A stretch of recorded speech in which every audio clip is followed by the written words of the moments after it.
Namo tassa bhagavato arahato samma sambuddhassa.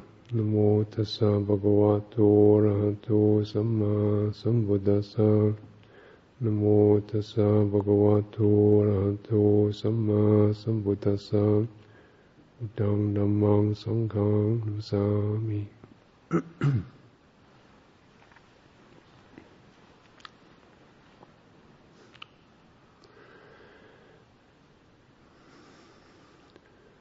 So today, this is the Asala Puja, which is the day when the Buddha first taught the Four Noble Truths.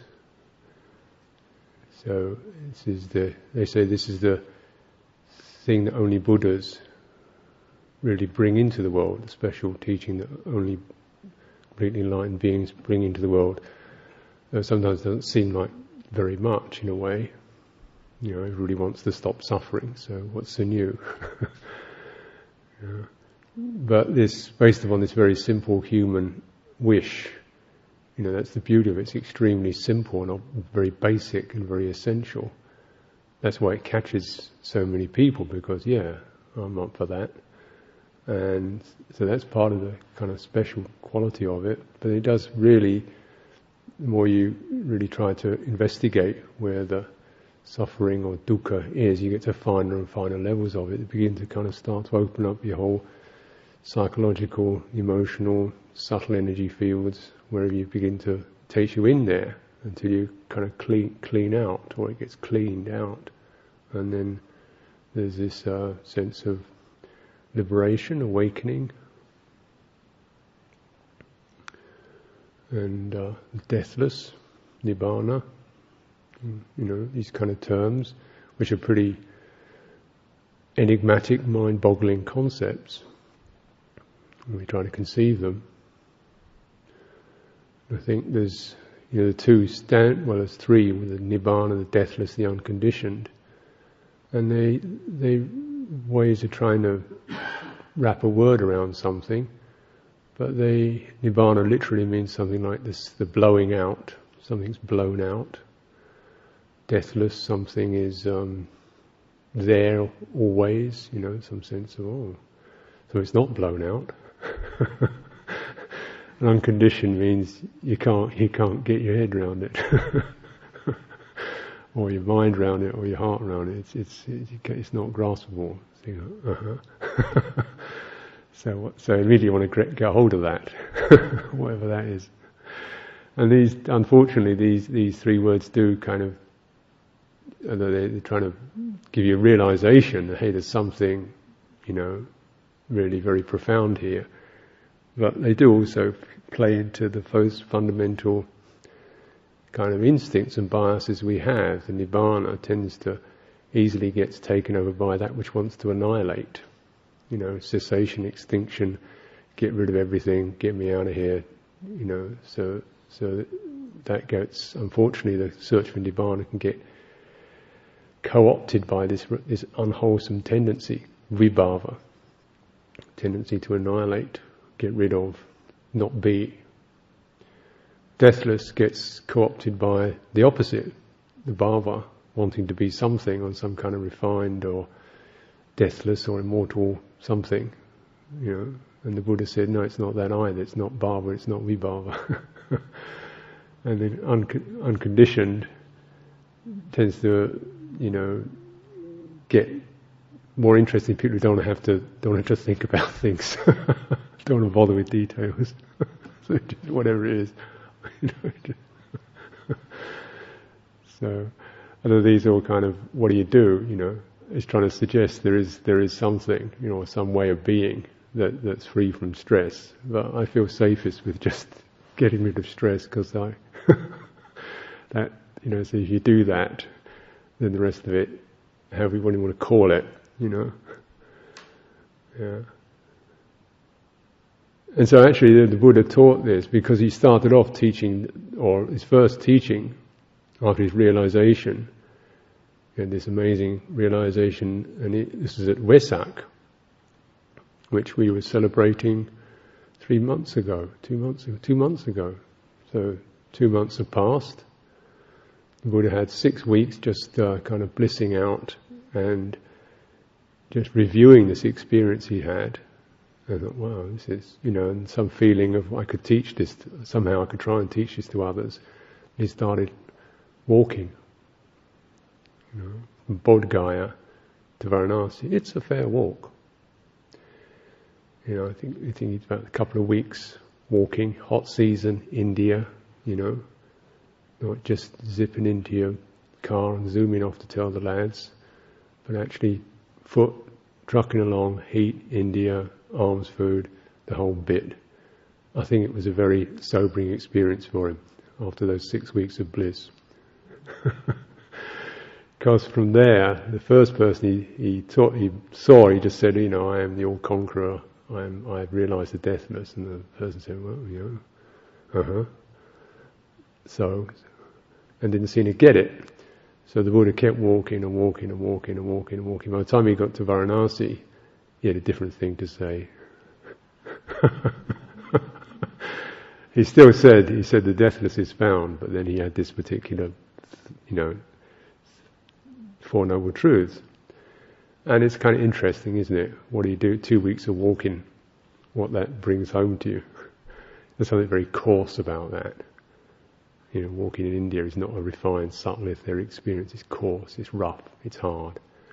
And yet, of course, he's got this coarse plane, coarse experience, tremendous aspiration, a realization of, there's something vast here that I've realized. And bringing this together into a world which is pretty coarse. So, what bridges that is there is this aggravating, irritating, struggling, trying, hot, sticky, sweaty, hungry, tired,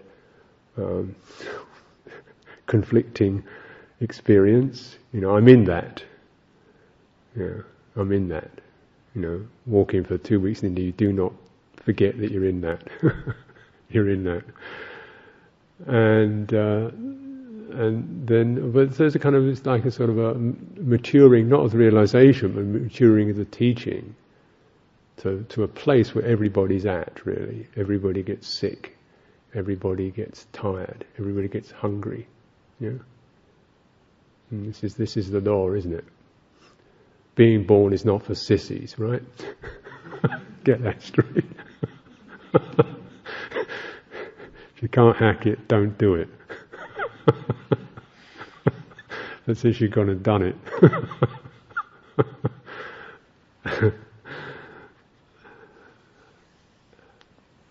And also there's this very nice sense in which the Buddha's very appearance as a person was the thing that really turned it around. The people he was going to teach were just sitting in this park in Varanasi. They thought, oh, Gautama, backslider, got loose, had rice gruel, finished with this guy, feeble. And then he turns up. And they say, we're not going to give him any attention. He's just, that guy's out of it, flunky. And then he stood there in his presence. They found themselves involuntarily getting up and, shuffling around and making a place for him to sit. And he said these words, the deathless is found, but he said, have I ever said this before? This is bearing, and is what he brought forth that really caught them. You listen. I think it's really important to remember this when with things like anatta and selflessness and no self, that these teachings are taught by a very, very powerful person who is, embodied, powerful person. It's that what catches you. You can read the teachings in the book, fine. They make sense to a certain degree. That's the beauty of the teachings. But really, when you see the teachings lived and completed, this is where by a person, this is where you get the hit that goes in where the books don't. And any of us who had that blessing to meet beings who, one feels moved, impressed by in that particular way, with enlightened or half enlightened or wherever they are, you know something, this is a realizable by a manifest human being. It's that's so thrilling and exciting. And there's something about what they're bringing forth in their tonality, their emotionality, their rhythms, their embodiment, that really kind of catches you and holds you when the words have died away as just sounds in your head. And I think just to kind of bear that in mind. I've met some very fortunate to have met some fine beings, people like Ajahn Chah, who were very full of energy, humour, sharp, witty, probing. If you were anywhere in Ajahn Chah's orbit, you were not going to get away with things. He got his radar out. He's always going to do point, poke, tease, tickle. You were there, and you knew you were there, and he knew you knew. There was a person there. This and that our stuff, but there's something there, and very powerful. Also very, very warm, very encouraging. It's like this was like 5 people just walked in the room, or maybe 10 people walked in the room. This little man. Yeah. Then when I met Mahasi Sayadaw, it was like being with somebody who 10 people just walked out the room. I mean, this was the most nobody person I ever met, But his nobody was massive too. It's like, where did everything go? It's kind of this form sitting there, almost completely immobile. And you just kind of like, the flies are starting to tremble on the wall. What's that, but then because he did so little, he was just doing that, and he was at this place in Oxfordshire, where there's all these Burmese people just going, doing all kinds of things, food and offerings and running around trying to make everything perfect. And Mahasi was just sitting right in the middle of it, like, there is nothing. It's just this kind of turmoil of human bodies, like a waterfall just breaking over him, and he was just sitting there.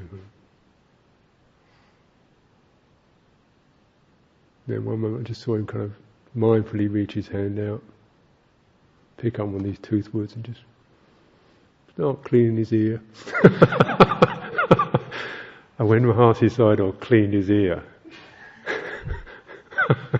that ear was clean. That was one clean ear. You knew that. And there's something about just watching this man clean his ear that was kind of like, wow.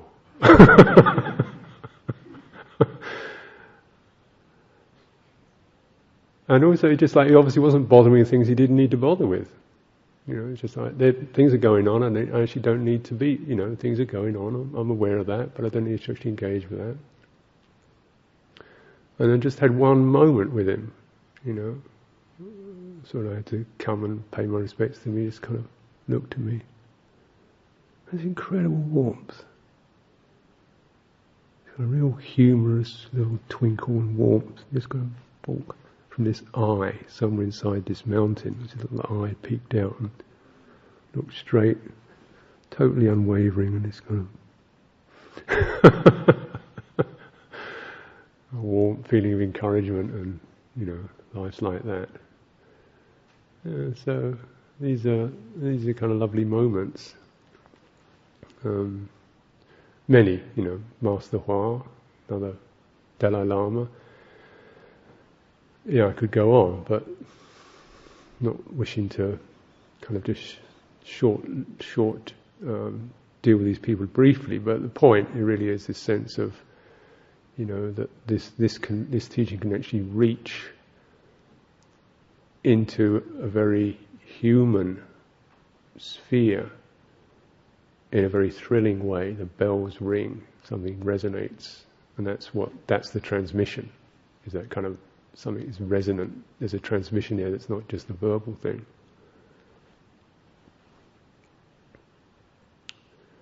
Now, whether we have the opportunity to be with others or not, still it's good to remember that, because what is it that can resonate, and it's the realization of where stress, suffering, conflict, limitation, loss, dysfunction, all these ways, dis-ease can occur. It's in that, all those wherever that occurs, that's where the resonance can occur. So in some ways it's very simple. Wherever you experience some kind of stress, that particular place is the place that can release. And if it releases, it's not just you've got rid of a problem, but actually you are 5 times enhanced in that particular place.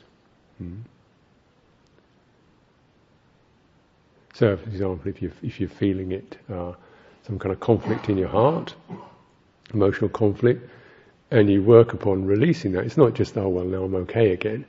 You're actually wiser, grander, bigger, more compassionate, more loving, deeper. So that sense of conflict has actually asked you to tackle it in a way that will not just eliminate the conflict, will actually have this enlarging effect. What I would call enlarging effect. So we see the path is both cessation, ending of a restriction, ending of a conflict, ending of a limitation, ending of an incapacity, and it's also deathless, and it's the awakening of something vaster. The two go together. That kind of sense of something ceases, therefore something else is revealed. We don't create that something else. We don't have to make it, try it, become it, have it, do it, get it. It's revealed. So the path is both with effort, in that you have to actually apply yourself skillfully to these places where one is tight, limited, fearful, restricted, uncertain, seemingly stymied. Apply yourself to that. And it's also without effort, in that through the application of that there arises from no volition, with no intention, effortlessly, there's the revelation where there's peace. Obviously, complete peace is going to be somewhere where there's no efforts, no trying, no having, no holding, because all that's going to require some kind of tension, isn't it? So the release is in the place of there's no trying anymore, and yet there's trying and there's no not trying. So cessation and then realization. And this is something that I imagine we're all working at and doing and probably experiencing, at perhaps less completed or, thorough or lofty levels, but, in certain ways we are maybe, in fact I've witnessed it certainly in others, the sense of actually being a bit tight, being a bit narrow, being a bit fearful, dogmatic, holding on, and then working with that and becoming grander, more loving, more wise, more visionary, more stable. And you can, persons,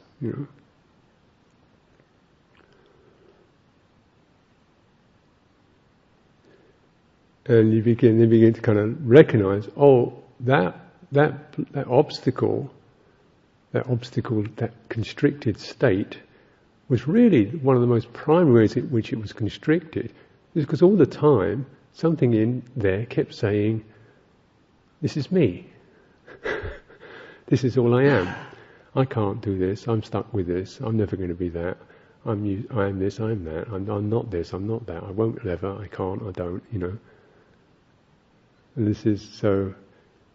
That's a self-view, and that's what really holds it all together. That kind of mantra repeatedly hypnotizes awareness, the mind, into this very restricted place, bounded by fear, bounded by frustration,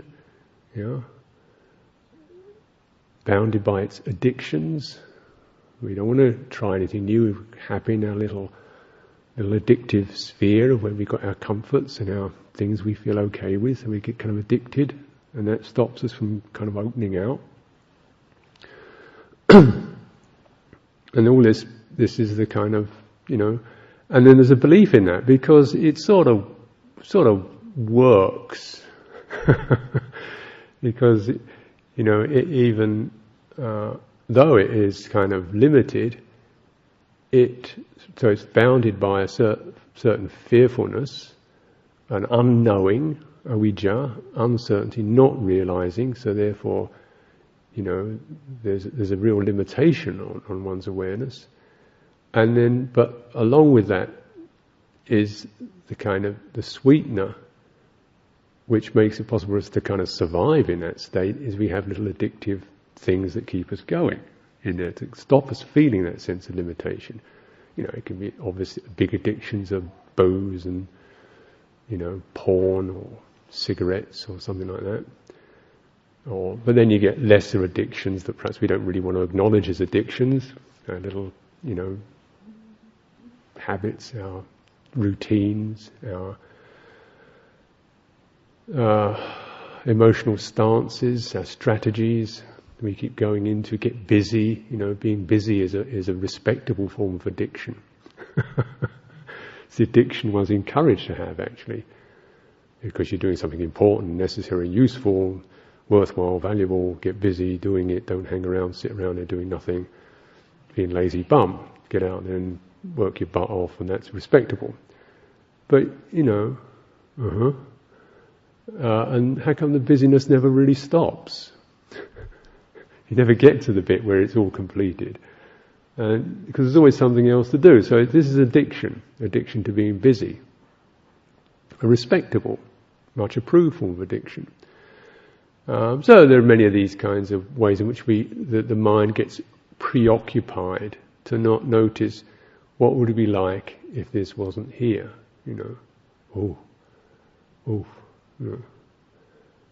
So I certainly have friends and acquaintances, relatives, who realize they don't really need to work so much financially, or they don't need to work as much, but the idea of not having something to do is just too awful.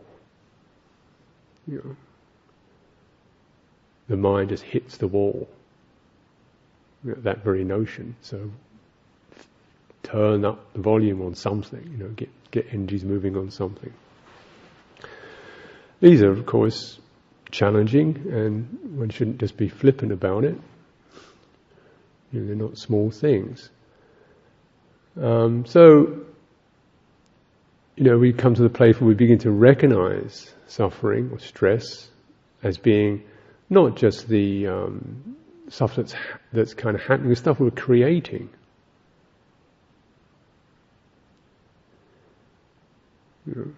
So if it was just stuff that happens because I'm in India or I'm in Paddington and it's raining, and so then they go to somewhere where it doesn't happen, And they think, well, it's just because anywhere on this planet, we'll go to somewhere it doesn't happen. Well, it happened when I'm dead, or I'm in some kind of other sphere. So that's the kind of state orientation, you might say. So, a naive person thinks it's not going to happen in the south of France. I've just been to the south of France, it happens there.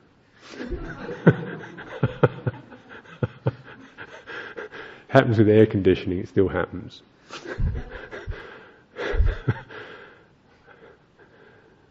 So, naive person, then if you're a bit more, less naive, then you think, it happens if I go to some kind of other state of mind. So the meditator tends to think, well, it happens if I get into this kind of reasonably good state of mind.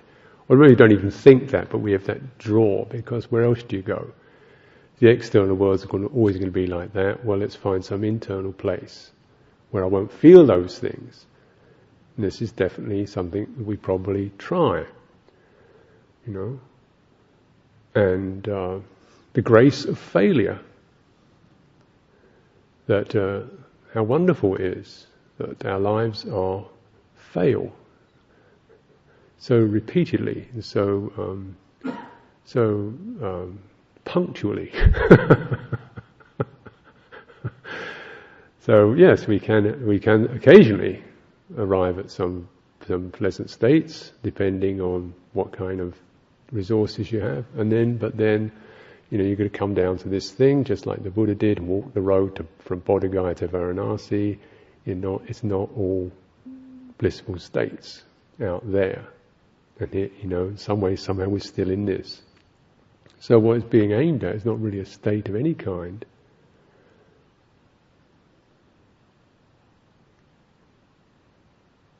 Because that's the nature of states. They have the limitation of being a state.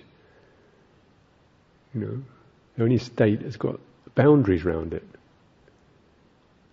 I mean, they can be very big boundaries. The biggest boundaries are the Brahma Loka, vast boundaries. Boundaries in time and space that are inconceivable.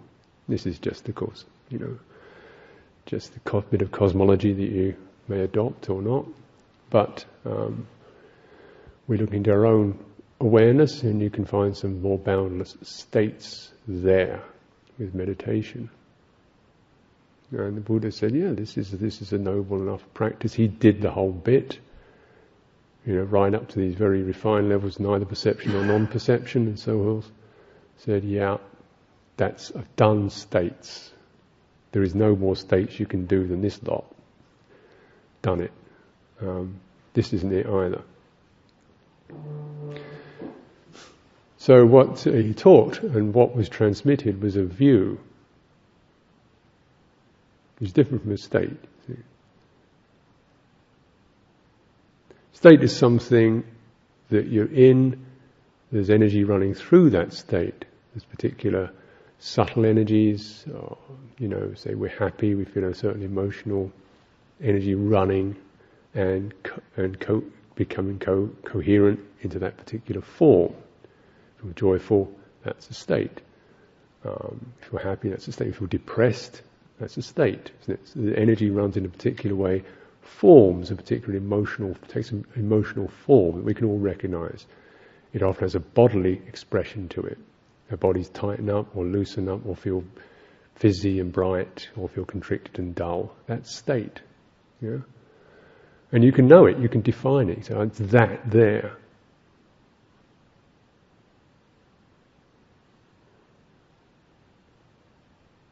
View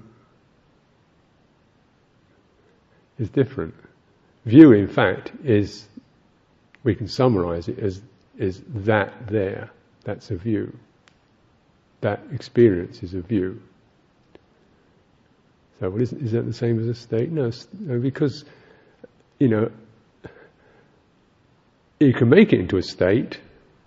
If you make a view into a state, it becomes a dogma. I believe in that there. I believe that there is the only way. I believe that, that particular viewpoint, that's it.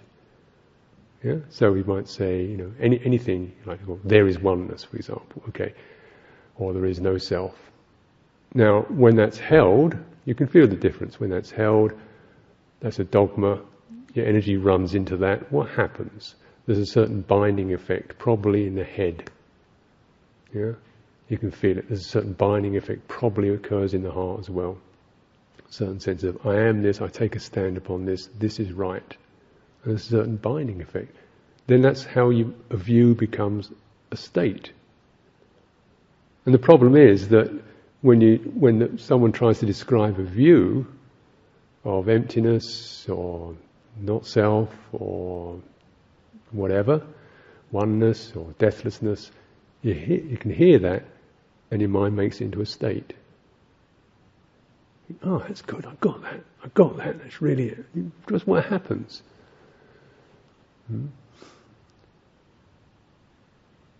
And so the Buddha is saying, don't attach to these teachings, don't even attach to right view, because it becomes a dogma.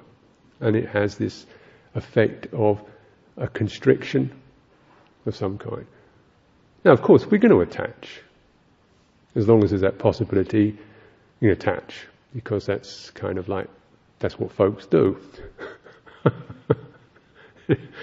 That's what these systems do, unless they're completely realized. So then you actually start to, well, okay, fine, but, without being kind of negative, just kind of witness attachment. Then, if you're witnessing attachment as something that occurs, now that's a view. You see, you've got a view there. You're witnessing attachment. And you witness the attachment and as soon as you witness it, it sort of starts to loosen. If you witness it. So it's this sense of the purity of that regard. How can we witness it without, forming some state out of it? Which is really, for meditators and contemplatives, it's a very big issue, actually. Because you hear these lovely teachings, and we have systems that work in terms of attaching. So we attach to a teaching, a very good teaching, and then we try to make that teaching happen for us.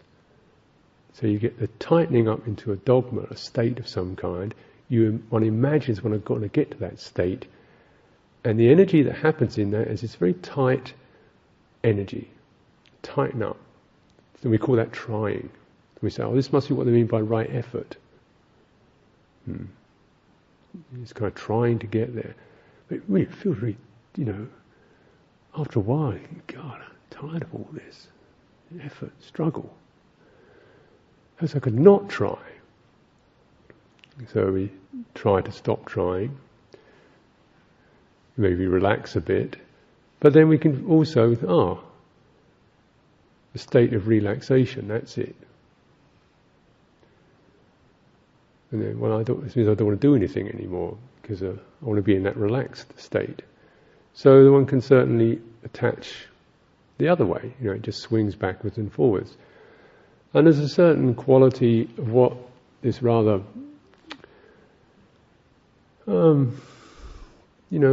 tough teaching is about. Being prepared to witness dukkha, which is on a coarse level obvious pain, on a subtler level is this dissonance, and on another level is our frustration of being able to do it.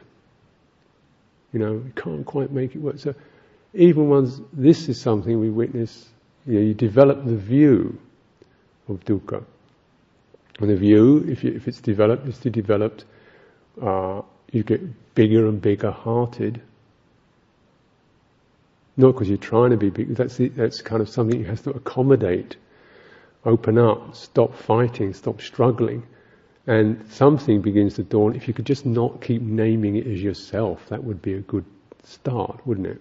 If you could actually get out of that particular habit and just say, well, this is what it's like, isn't it? This is what attachment feels like, doesn't it?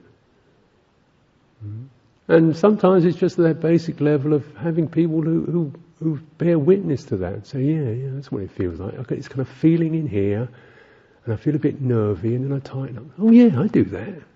Or different flavours of it. And you begin to see it as a phenomenon.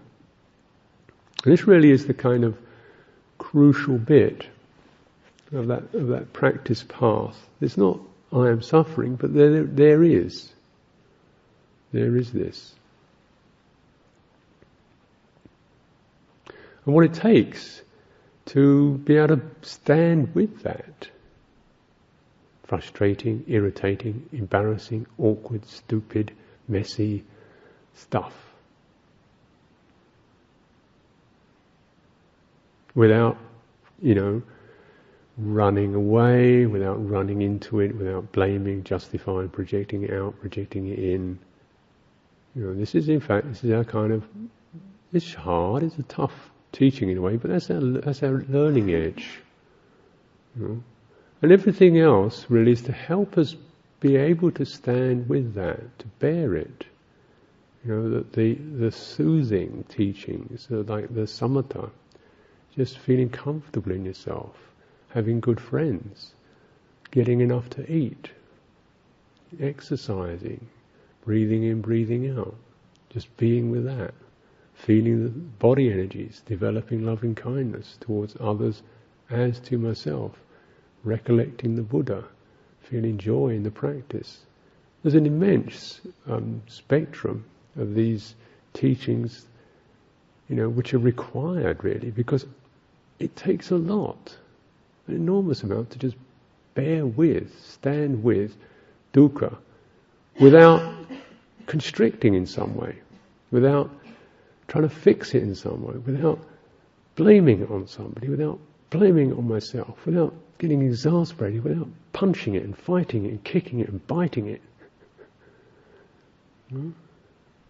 Because all our normal energies that's the way they work. And all that is what's contained in this kind of little anatta bit, not self bit. All those strategies. But to release those strategies is not the extinction of a person. There's the release into a vaster, and these energies can then flow, the emotional energy can move, the physical energy is still there, the body energy is still present, we can still think. The Buddhas seem to have thought quite a lot, talked a fair bit, walked around on the planet, ate, slept, and this is a teaching, isn't it? He's not just kind of evaporated. Seems to be able to be quite witty at times, and humorous at times, and fierce at times, kindly at times, prepared to spend a lot of time dealing with kind of minutiae of people's questions about foot scrapers and colours of robes and needle cases and things like that. You think, look, this is stupid stuff. The unconditioned's where it's at. Don't bother with those silly details. That's the condition, isn't it? Just have that sense of, like Mahasi Sayadaw cleaning his ear. The ear needs to be cleaned, therefore we clean it.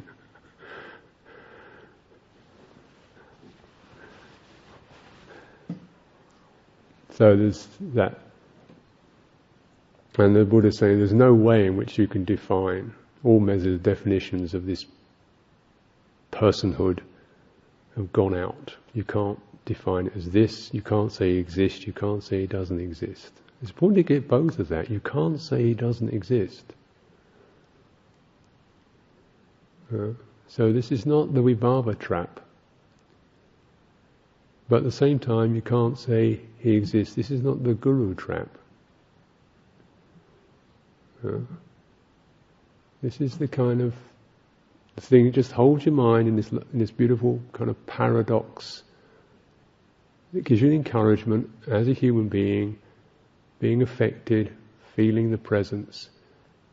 It just gives you that encouragement to, feel your own presence more fully. Feel your own body more fully. Feel your own heart more fully. But very much with this kind of intention and inclination to, what is this? To witness it as it is. And this inclination of, there's a process here where, holding this in a certain way can lead to suffering. But I'm also encouraged by the presence of a Buddha to say holding all this in a certain way leads you out. The Buddha did not take anything other than his own body, his own mind, his own heart as his teacher, as his practice. If you hold this in the right way, this takes you to peace. So the encouragement really is, how to hold it without, and the holding is exactly this shift from holding anything as a state to holding it with this wonderful quality of view. Sometimes I call it regard, because it's just a little more full on. There's a sense of empathy with that, a sense of really connection to these processes. No turning away. Deep regard.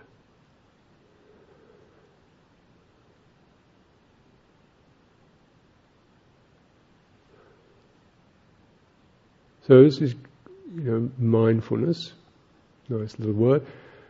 And for most people need to develop skills of attention in order to be able to come to a place of mindfulness. And sometimes we don't necessarily recognize this. You want to start at step 7, of the Eightfold Path, and bother with that other stuff. But it's down number 7, And so there are certain things that help to establish mindfulness. One of them, in terms of attention, is just this scanning through and starting to sift out. Well, that one's not going anywhere. That one's distinctly taking me into a bog. This one I feel more complete with. Just starting to sieve through, looking for what is the most pertinent in all this, complexities of thoughts and feelings. What's the real bit in this? So there's a certain quality of inquiry. Where's the bit that's really hitting or touching or firing things off? You've got these thought systems where you can be thinking about Plato or engineering or something other. Where's the real bit in this? So you've got to refer the thought process to something that's more emotive, like the feeling of this. This is busyness, agitation, resentment, joyfulness, kindness, aversion. You just start to kind of do broad brush on this stuff. This is manasikara, really taking yourself into the quality behind the thought process. And then you think, if we're going to do this, let's bear in mind something that's pertinent.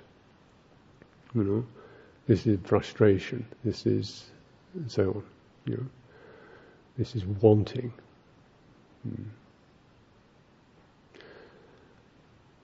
And so for again, the Buddha's recommendation is we actually firm up that experience with embodiment, which is sometimes the bit that's missed within meditation. We're sitting here with bodies, that it's kind of a purely immaterial experience, mental or emotional experience. But the pragmatism of this is that it's very difficult to hold emotions and thoughts without something grounded to do that. And I think we have a difficulty in that we very much assume the body to just be the external thing that we can see, rather than actually tuning into the internal presence of the body. We might say the energy of the body, primary energy of the body, which is what breathing in and out is really the central sense of this.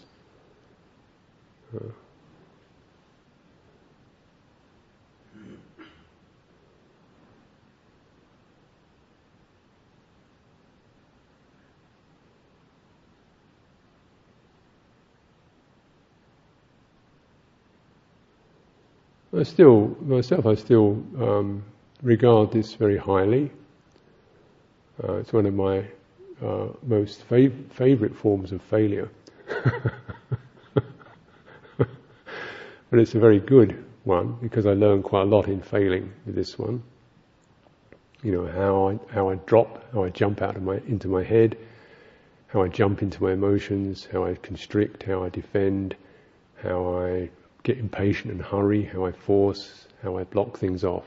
And the breath tells me this in a very, with no comment. Just say, there, you did it there. It happened there, didn't it? It's not saying, you're an idiot, you shouldn't do that. That's what my head does. But after a while, you think, yeah, okay, we've been down that route. Just go to the phenomenon itself. This is the tightening, this is the constriction, this is the running out, and it occurs around about here, Breathing out, drift off. Breathing in, don't get it.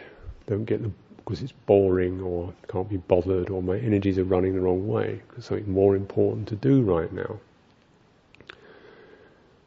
So I start to kind of really understand a lot of these strategies in myself. And, over, I don't know, many thousands of hours of meditation trying to do this.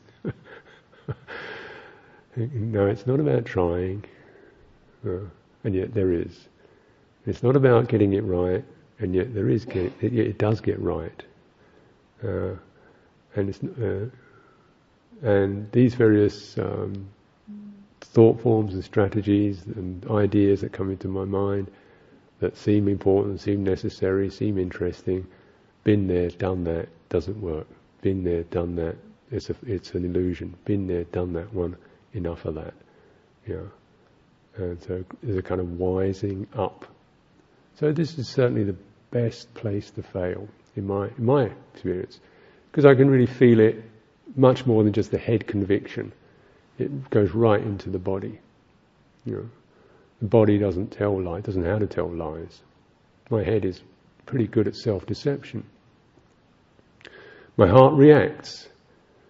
I get upset with myself. I give up on myself. I get fed up with myself. I'm sick of myself. I encourage myself. I try and love myself, but really I'm fed up with myself and times and So there's a lot of reactivity in my heart. Body just doesn't bother with that either. But it does notice there's the drifting. There, you've dropped me again. Run off chasing another woman again. Come back home, and after a while you go off on that little trip, and yeah, that was fun, but boom, you've got to come home sooner or later. And just making it that you find in the body the place that's comfortable, actually makes you want to be at home. And so I think this is really important. There's no way you can keep forcing yourself into embodiment, into breathing, into walking from just some idea of you should do this, you should get good at it. You've got to find it's worthwhile really finding a place somewhere in there you feel comfortable and really enhancing your awareness of that. What it's like for that few moments maybe when you just feel relaxed, at ease, and things are just flowing. That happens. And really know that at that particular time, some of those sort of psychologies weren't happening. And so you kind of review that, keep reviewing that. What occurs the more that we use this foundational practice of mindfulness of the body, and I don't want to kind of go on about breathing particularly because that's a quite a subtle and specific form of it, but just mindfulness of standing, walking, sitting, just feeling yourself into your body. Because before you can do breathing, you've got to actually feel yourself into your body. And sometimes that's difficult. When one has spent so much time away, you haven't really made a home there. Yeah.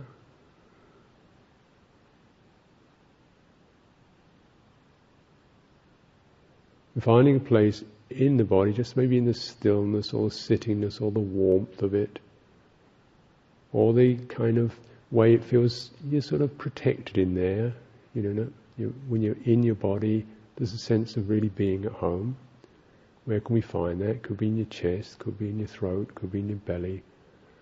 For a lot of people, it's a kind of low-centered sense, belly sense, but people vary. Where you feel very grounded with no pressure. And let your mind, heart, awareness take in that experience. There's where certainly one theme of the teaching is to place one's mindfulness right there. Bear that in mind. Undo the tangles that take you out of that. Undo the volitions, the momentums, the trying, the struggling that take you out of that. Undo the imperatives that take you out of that. Undo the fear of failure that take you out of that.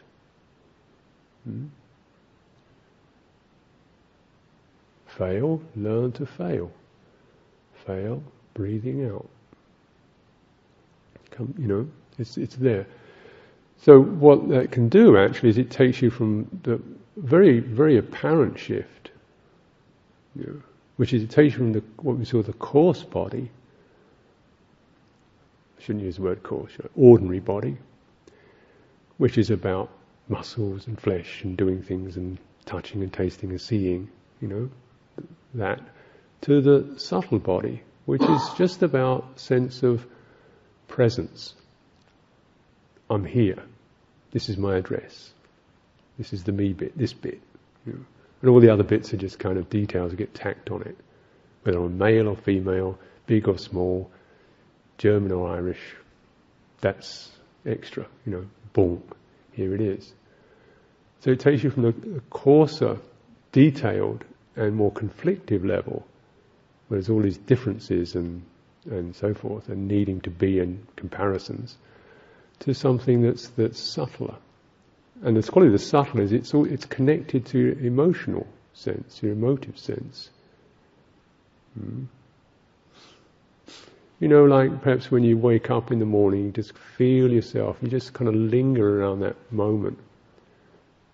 Don't jump. You feel the sense of the warmth, the body breathing, being there. And just how kind of primary that is, baby-like that is, before you've got all your strategies and to-dos going. And how something in this really loves that. Why we lie around in baths or swimming pools, or why do we do that? Because you go into a kind of body state where you can actually just be in that body. So, and then we have whatever we can do in terms of our exercising the body to enable us to get into this comfortable bit. Because there's where you're coming to a subtle, and the subtle energies they start to transpersonalize. In other words, they don't really have names or identities around them. They don't have histories around them. Personal histories.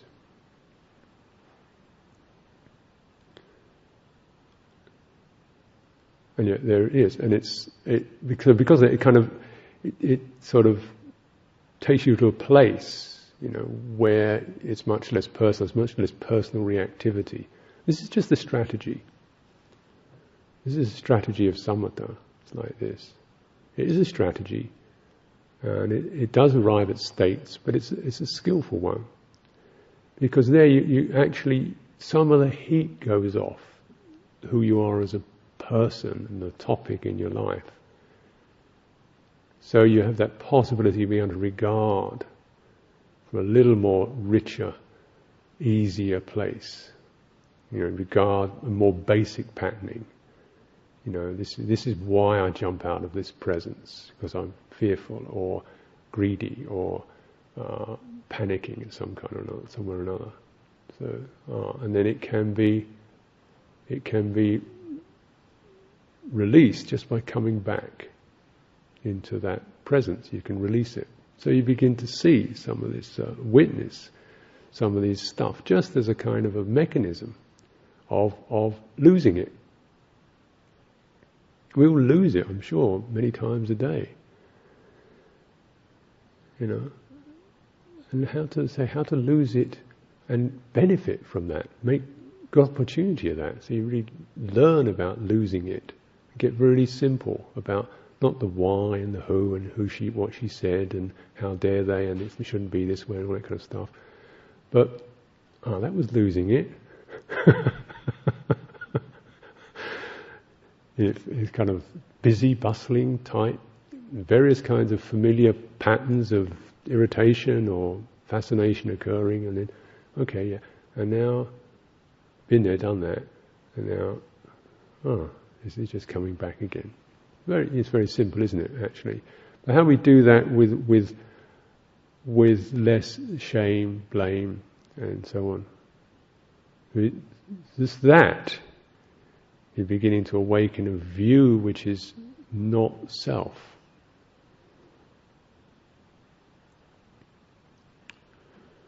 Through really contemplating dukkha, in more refined and more purposeful way.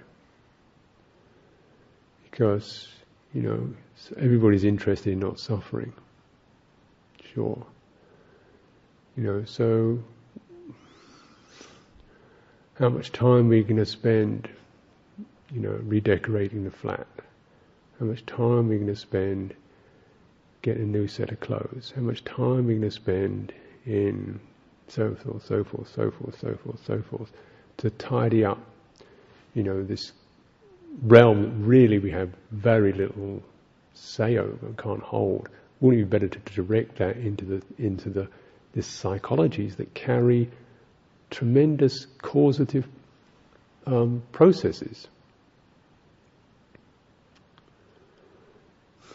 So this is the really key bit. You're looking at the dukkha that is specifically about your own cause and effect process. The bits that you're really intimately involved with. Where you are running your stuff and giving rise to effects that you'll be left with. The Buddha's really encouragement saying, look, do this. Pull that arrow out. This is the bit where your own volition is happening, where your own sense of being is happening. This is the quality of dukkha to really go for. Don't get caught up in other people's stuff, whether they're right or wrong or better or worse or getting a better deal than I'm getting, or how dare she and how could he and all that. Look at frustration, look at resentment, look at jealousy, look at self-disparagement, look at the feeling of inadequacy, Because most of us are running this stuff and we project it out. And, how much of it you're going to cure? So you just start to wisely reflect on how much of the world are you going to set to rights before you can find a place to sit? How many waves in the sea you can iron flat before you can find a place you can float? How many hills you're going to wipe out before you can find a bit of flat land to sit on? Wouldn't it be better to just get a bit more flexible inside?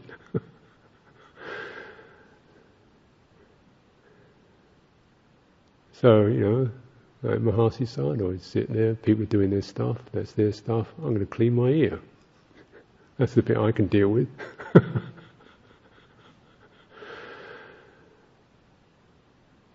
Or Buddha, walking around India and just, all kinds of chaos, madness going on around him, just dealing with what he could deal with. In terms of, cause and effect. This is really encouragement. So we begin to kind of, in this realm, you start to kind of look at the fibres of experience. How much of it is external? Most of it's mingled, isn't it? It's external and internal. And then why the body is so useful is that you can feel the difference. You can feel the difference because the internal body impression is quite different from the external body impression. Whereas for the mind, not clear, because it's all thoughts and feelings. They're all sort of mingled up, whether it's thinking about, Susan or Jeff or something. Is that in me or is that them? It's difficult to say. It's all stuck together because that isn't the job of the mind or the heart. They're not there to provide presence. They're to provide connection. Mm-hmm. They're to provide sort of, joining and resonating and really feeling something. The external, they bring the external world into you, don't they? The body doesn't do that. Body energy doesn't do that. It's maintained. This is the me bit. This is the me bit. Not that. This is the me bit. It does that. Yeah. Tactile, isn't it? Something touches you, that was the thing that touched, and I'm being touched. It's very clear, never misses that.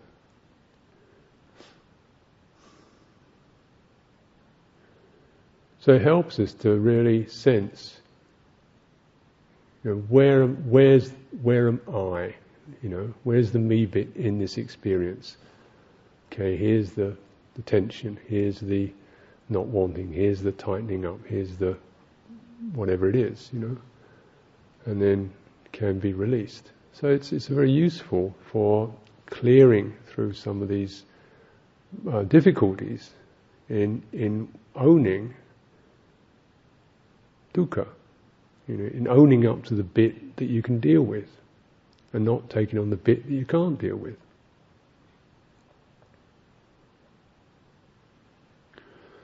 The beauty of it is, actually, that if that is accomplished, the mind and the heart start to clear and be more discerning. You begin to witness, with that as a template, the panic energies, the running out energies, the retracting energies, the conflicting energies. That particular voice, that's the Mara.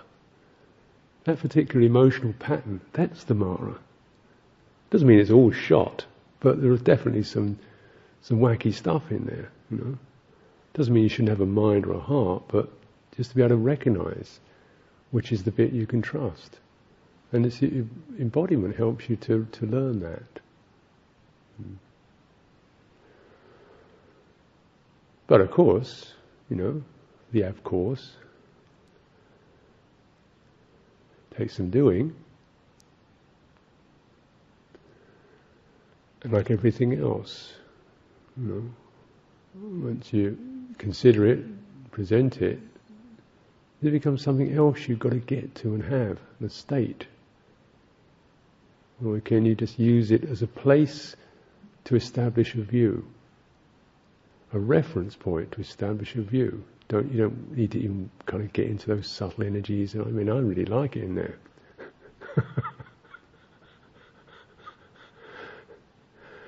It's quite fascinating, particularly subtle energies. I find them very nice. But then you can get fascinated by it all, because there's a lot of stuff there.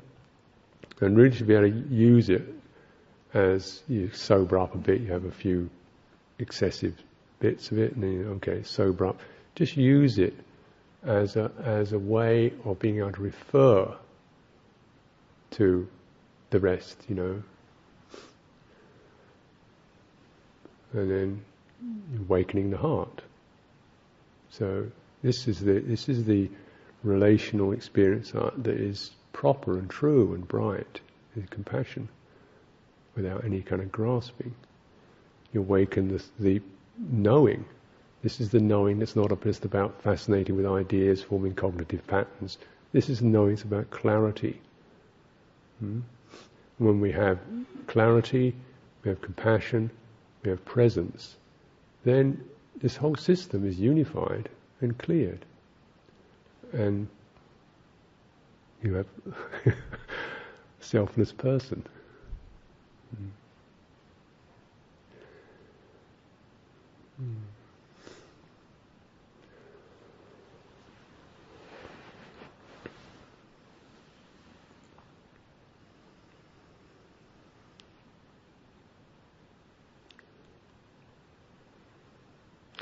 So just some, encouragement. There's a meditation vigil, and then we have a retreat together for a period of time, and everybody's got their stuff they're working with. What I can say is, there is example. Human being can realize. There's the support, there's the encouragement. Don't sell yourself short. Don't reach out too high. Don't give up.